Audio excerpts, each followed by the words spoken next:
week 11 of the fantasy basketball season, and here's a few centers I look to buy and trade for this week. The first guy, Ivica Zubac of the Los Angeles Clippers. Zubac, it's been a solid year for him, no doubt about it. 12 points a game, 9.5 rebounds, 1.2 assists, 64% from the field, 1.4 blocks a game. So right now, Zubac, we know he's a four-category type of player: rebounding, scoring the basketball, blocking shots, and an efficient field goal percentage with a lot of dunks and layup putbacks. But the last few games here, the numbers have dropped off. And Zubac, we know throughout his career, the scoring really hasn't been all that great. In the last couple games, the scoring's dropped, and even the rebounding in one of his games, only getting 3 rebounds. So December 29th versus Memphis, 15 points, 20 boards and assists, a block, 87% from the field. January 1st versus the Heat, 6 points, 12 boards and assists, 75% from the field. And then January 3rd at Phoenix in a big victory, 6 points, 3 boards, 2 assists, 2 blocks, 50% from the field. So this Clipper team,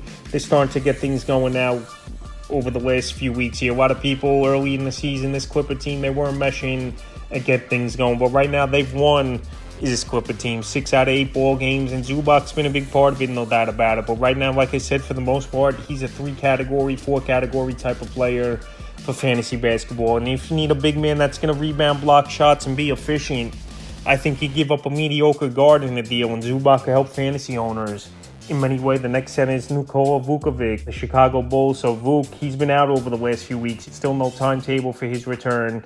And this Bull team, to be honest, I think they might blow things up at the NBA trade deadline next month here. And Vuk could definitely be a player on the move. So on the season, once again, a solid year. 16.7 points a game, 10.4 boards, 1.1 threes, 45% from the field. So he's a walking double-double, no doubt about it, he's Vuk. But like I said, we haven't seen him in action now since December 23rd was Vuk. So he possibly could be out a while with a groin injury here, is Vuk, with no timetable for his return. But like I said, he's a walking double-double. And there's definitely a possibility this Bull team, they trade guys like DeMar DeRozan. Zach LaVine's been a rumor trade for a while, especially going to the Lakers, has been picking up steam.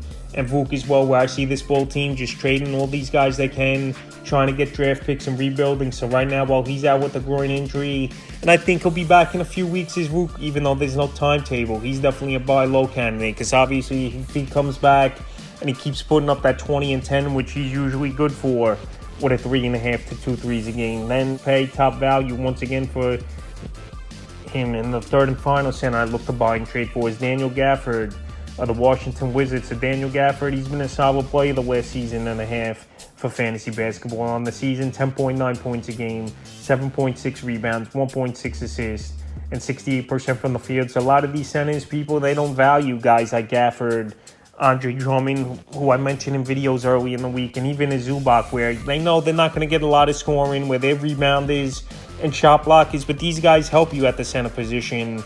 And guys, like I said, you don't got to break the bank in terms of trade. So the last few games for Gafford, December 29th versus the Nets, 4 points, 5 boards. In that one, a steal, 25% from the field. December 31st versus Atlanta, 10 points, 9 boards, 2 steals, 4 blocks, 75% from the field. And January 3rd versus the Cavs, 12 points, 5 boards, and assist, a block, 75% from the field. So he's going to give you great efficiency at field goal percentage. He's going to rebound the basketball pretty well. Anywhere from 8 to 12 points per game he's going to average, and a block and a half a game as well. So if you need those categories and you could sacrifice giving up a guard who's scoring about 15, 20 points per game, I think Gafford can help fantasy owners. And like I said, center's a tougher position to find reliable guys. So that's a few centers I look to buy and trade for week 11 of the fantasy basketball season.